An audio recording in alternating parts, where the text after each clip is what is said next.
Kameramen. Itu saya video kenal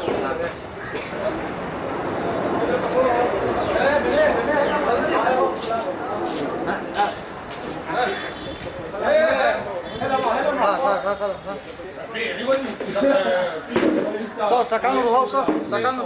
ru suy đôn lẽ vậy số tự phải chất à bên đây rồi bên rồi mình nói đây thằng đây làm số hay rồi cũng thằng nhân mong có tổ công tác chấn đâu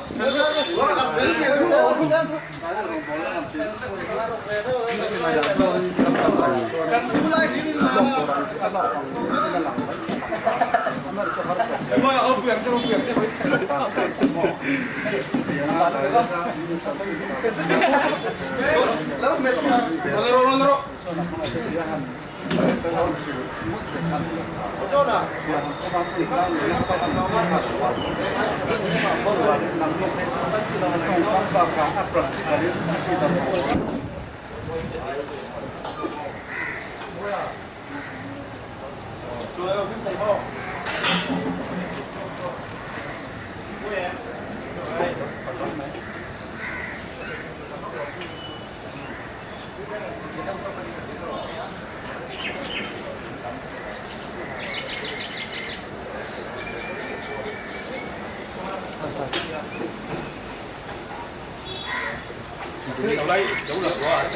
nó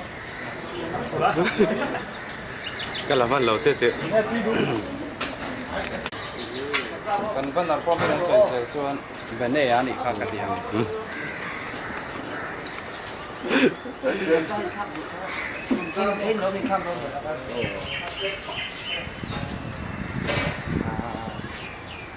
mẹ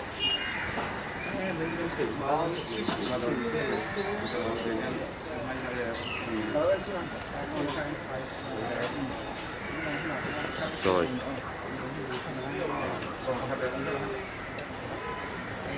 ra sợi đang khô về không được rồi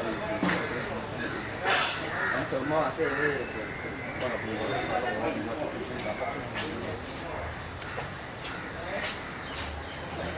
chọc nó sạch lẽ vậy rồi có đến không vậy? Ồ, anh còn xin số